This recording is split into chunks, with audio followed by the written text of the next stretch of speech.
Do you know what he has in the water pot? It's not a modern thermos, it's a kamandalu. He has the water which is washed from Krishna's feet by the Mother Ganga, and he keeps that purifying water.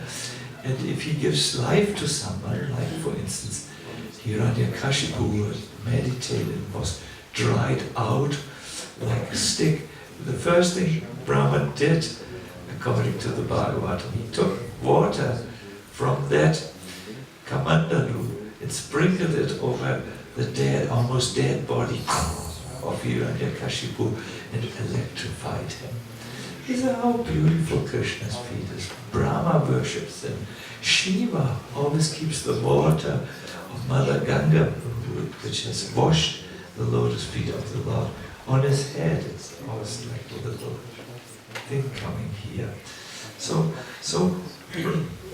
our Akrura meditates. I will see soon the lotus feet of Lord Krishna, which is worshipped by Brahma and Shiva and by Lakshmi.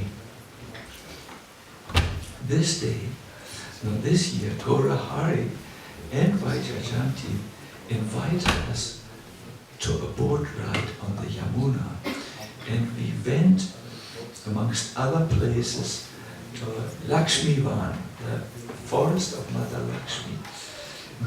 There, Lakshmi is sitting and meditating since a long, long time on the lotus feet of Lord Krishna. Her desire is to cross the Yamuna and go to Vrindavan and see these lotus feet dancing in the rasa dance and whirling the dust of Braj. So she said she wants to see that, but up till now she has not been successful, and she's still meditating in the Lakshmi Ban. And especially at this time of the year, the compassionate Brijvasis come there with pots full of kitri to give Lakshmi these kitri pots so that she is not starving. And they bless her. Maybe one day you can cross the Yamuna and see Krishna's lotus feet. So everyone wants to be in contact with Krishna's lotus feet. This is the idea. And Akrura, therefore, meditates very, very nicely about these lotus feet. But as he meditates on the lotus feet of the Lord, he goes up. You meditate from the lotus feet, and remember, the lotus feet imply the whole body. So Akrura goes up in his meditation and comes to the lotus face of Lord Mukunda. He sees a particular beautiful scene in his heart. He sees the lotus face of Krishna framed by the beautiful locks of hair. He sees the beautiful cheeks of Krishna, the nose, which is a little bit upward pointing. And then Akrura meditates about the smiling lotus eyes of the Lord. It is said from all meditations about Krishna to meditate about Krishna's smile. How his lips are moving, and that they're open a little, and you see the pearl-like teeth, which build such a nice contrast to his bimba red lips. Bimba fruit is very red fruit. It has like this, beautiful, shiny red. And Krishna's lips are like this, and inside them, when they open, you can see the that beautiful pearl-like teeth. And that meditation Akrura has. He says very ecstatically, surely I shall see the face of Lord Mukunda. Now, he says, that face is framed by his curly hair. It is beautified by his attractive cheeks and nose, and his smiling glances, and his reddish lotus eyes. So this is the topmost meditation which the devotee can do. He starts with the lotus feet and then goes to the lotus face of Lord Krishna. Now you might ask yourself a question. How is Akrura so sure that he will actually be able to see the lotus face of Krishna? Akrura is sure because he knows the art of reading signs. He says, it must be here, surely I shall see the face of Lord Mukunda, since the deer are now walking past me on my right side. You can imagine, Akrura is coming to this chariot, and it's a loud chariot. It's made of solid gold, so when the wheels roll, there is no BMW, special Federungssystem, and so on. It is quite noisy, But still, there is not one deer or two deers, there are herds of deers, and they look at Akrura. They don't run away. They have that big lotus eyes or deer eyes on them. And Akrura says, wow, these deers are passing on my right side. That's a very good sign. We know in our Western civilization some signs, for instance, in our car. When our car runs dry, there is a little thing which goes beep, beep, beep, beep. It looks like a gasoline thing, when you have a gasoline pump. And I have 60 more kilometers. I have more benzene for 60 more kilometers, and then I'm dry. Then I stop. So there are other signs, for instance, when children are noisy, it's a sign that they are not well taken care of. And sensitive people know, we better take care of the children. Those who know, they can read the whole world by different signs. Or you can see signs in people's faces, and you can read them. But did you know that the whole cosmic creation is full of signs, and if you know to read them, you will never make a mistake in your life. For instance, one sign is when high-class animals like horses, camels are not high-class, or deers are walking by your right side. At that time you should know, when you are a man, that only auspicious things happen. When these high animals, if you are a lady, and they go, then they have to pass by your left side. Or sometimes you feel in your body some little tremor like this. If it happens in the right side of a man, it's a good sign. If it happens on the left side, he should not marry that girl.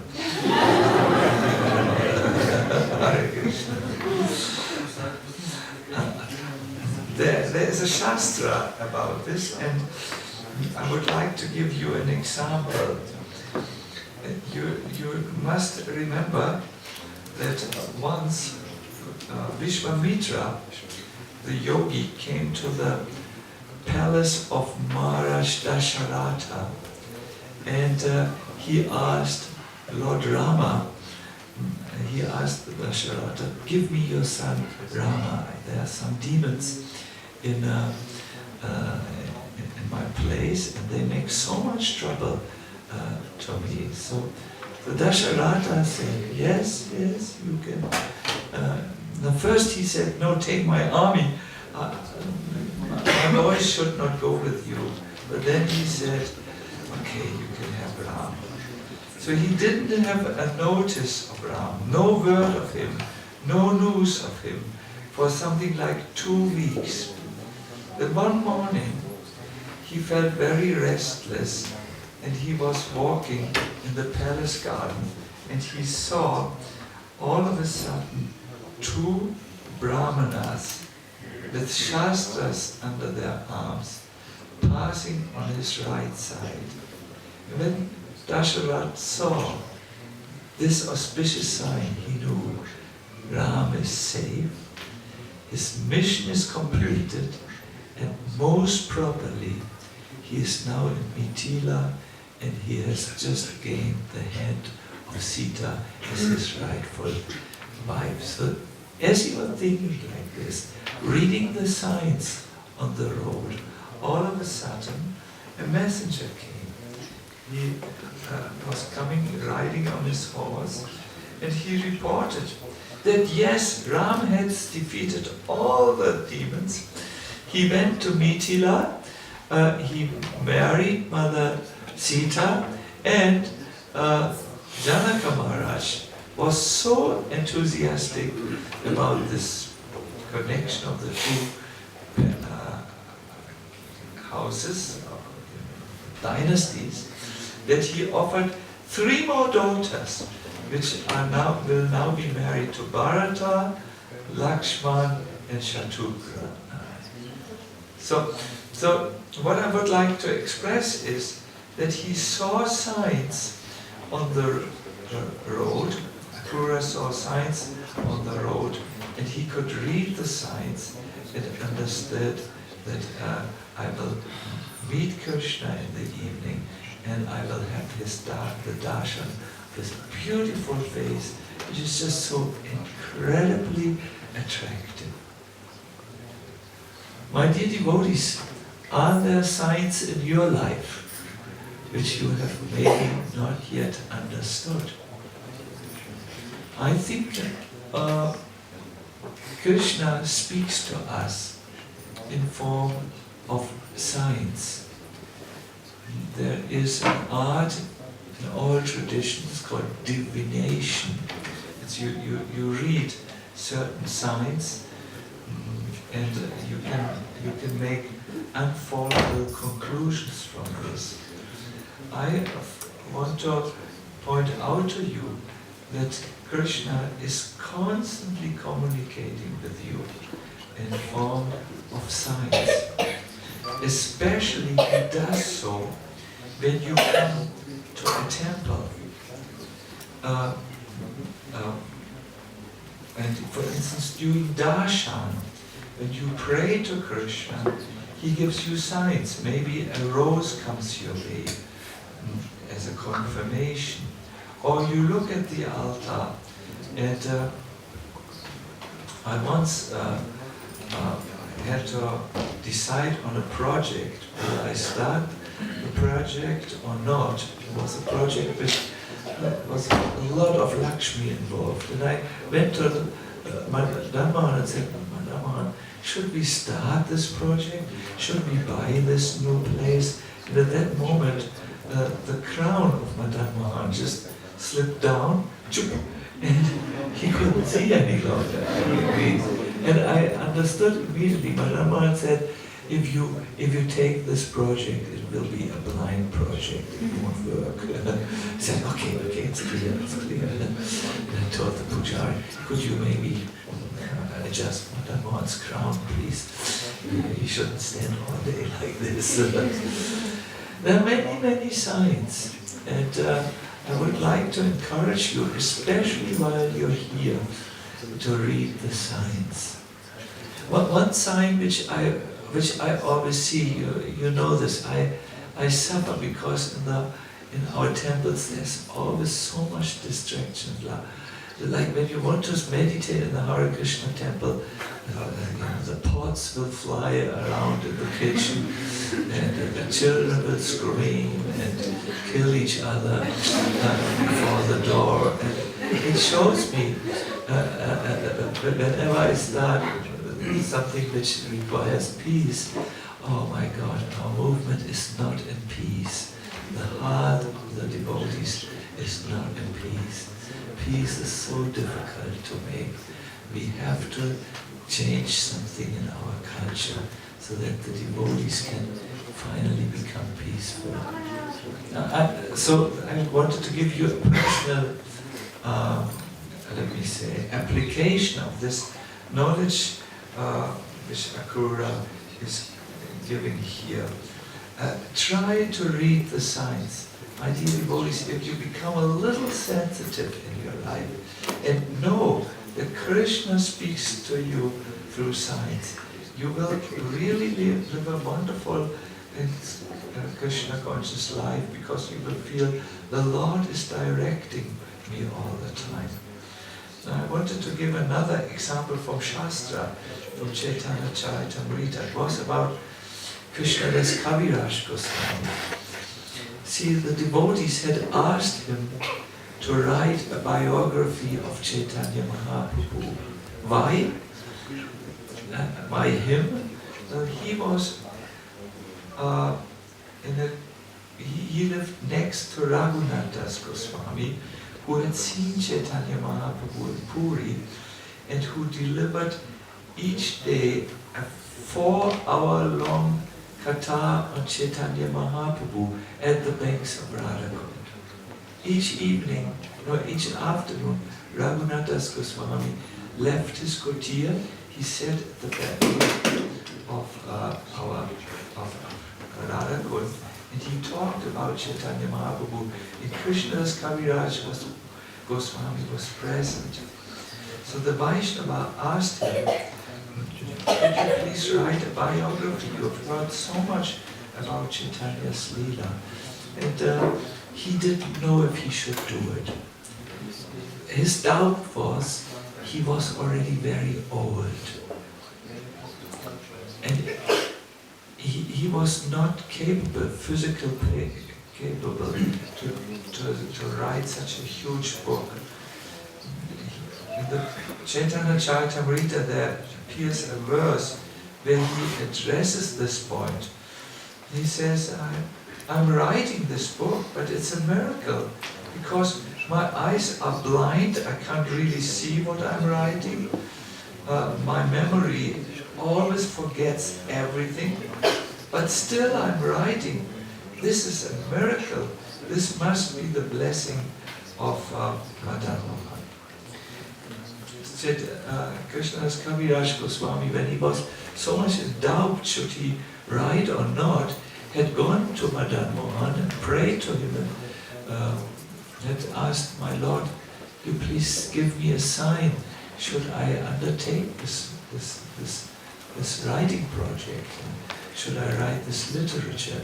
As he was asking this question and looked at Madan Mohan, a garland just fell down from Madan Mohan's neck, and the priest, I think his name was Haridas, took the garland and garlanded Krishnadas Kaviraj. And Krishnadas Kaviraj understood, this is a sign for me.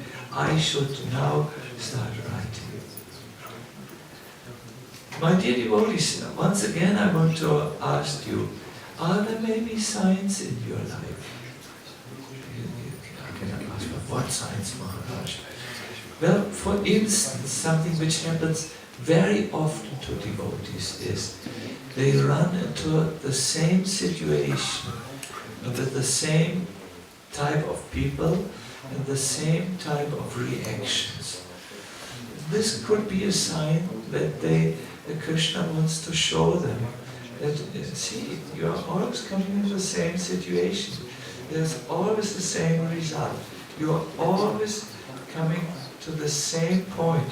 doesn't it mean that you should change something? Or one sign which I think we must learn to obey is when again and again we feel deep dissatisfaction and discontentment in our heart. This means usually that something is not proper in our life. We may not be properly situated, we may lack a service, our association may not be good, and so on. We should learn to observe these signs. So the general rule is, for men, the signs happen on the right side, for ladies the signs happen on the left side. Hare Krishna. It really works. I saw this, I learned this from our driver G. Mahesh. We were driving from Vashana to Govardhan.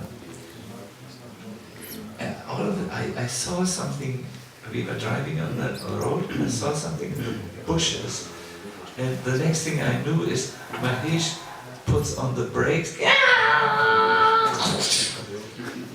car stops. Mahesh goes.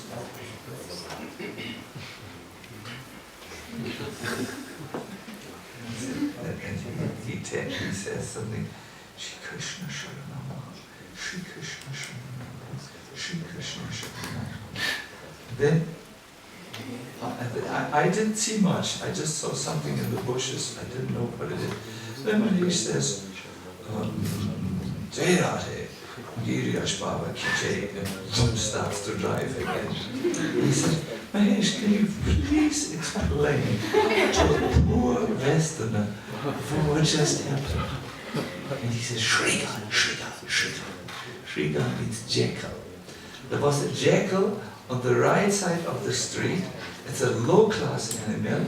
It means all bad things will happen if you don't take shelter in Krishna. So he stopped his car, went like Sri Krishna Sharanam, like this, 3 times, and then started to drive. A very practical spirituality. Watching the sun. Guruji here says, surely today I shall see the face of Lord Mukunda.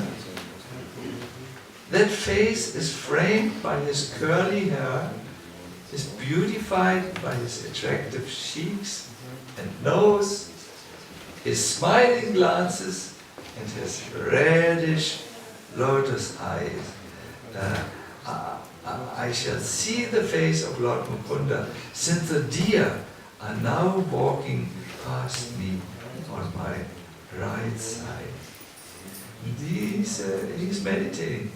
No longer only about the face, he's now, no longer only about the feet, he's now at Krishna's lotus face, and then he sees the whole form.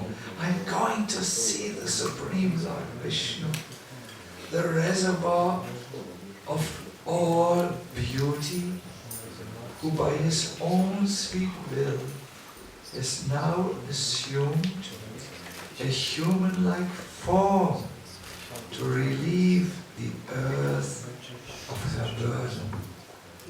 Thus there is no denying that my eyes will soon achieve the perfection of their existence.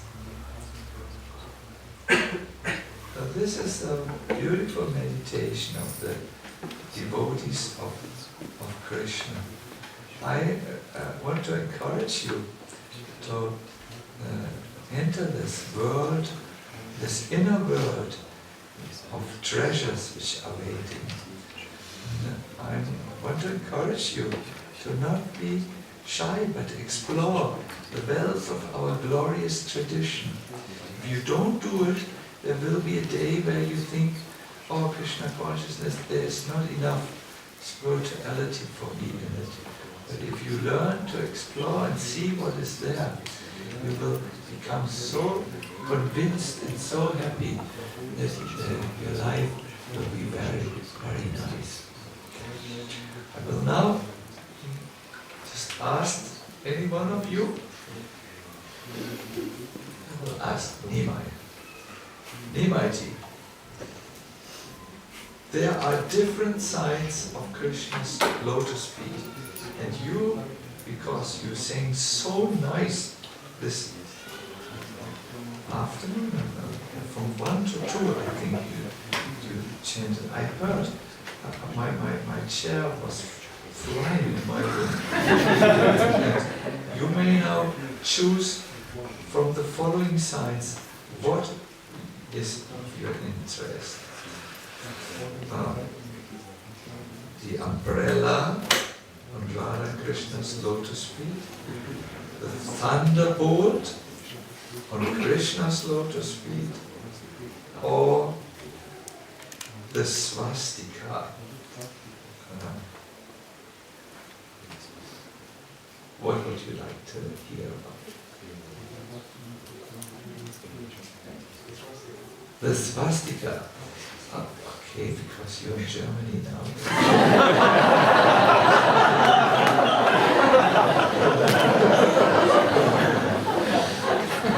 Dhama is extremely connected with the culture. By the way, these people who dressed in brown shirts, that were called die Braunhemden, Nazis, they got it wrong, they painted it wrong. Swastika, it shows, it's on Krishna's lotus feet, it shows, Nimai, that nothing inauspicious can come to one who keeps Krishna's lotus feet in his heart. He will be protected by this sign. Do we have it?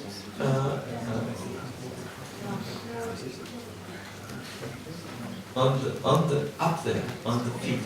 You can sit there. Everything will appear in due course of time. Krishna keeps himself a little hidden at the present moment in terms of all his signs. So swastika is a generally auspicious sign, and when you meditate about the sign on Krishna's lotus feet, your heart will become filled with auspiciousness, even if you don't pass good, nicely your exam, and you don't have good marks. Meditate before you go into school on the swastika signs, and everything will be auspicious. Maybe you will even pass the exam, but if Krishna thinks it's more auspicious if you fail, then you will fail. In other words, he has his own mind, his own plan, and everything is auspicious for the devotees. Krishna, Krishna, Krishna. My dear devotees, my own application with these lotus feet of Lord Krishna, somehow I was always thinking, why the feet? You know, usually when we talk about a person, we don't say your feet are very beautiful. We don't even see them normally. But you know, we say, oh, you have such a beautiful, I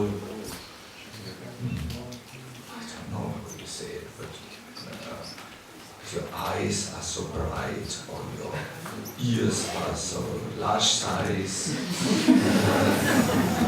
very good, and so on. But we hardly talk about the feet of people, isn't it?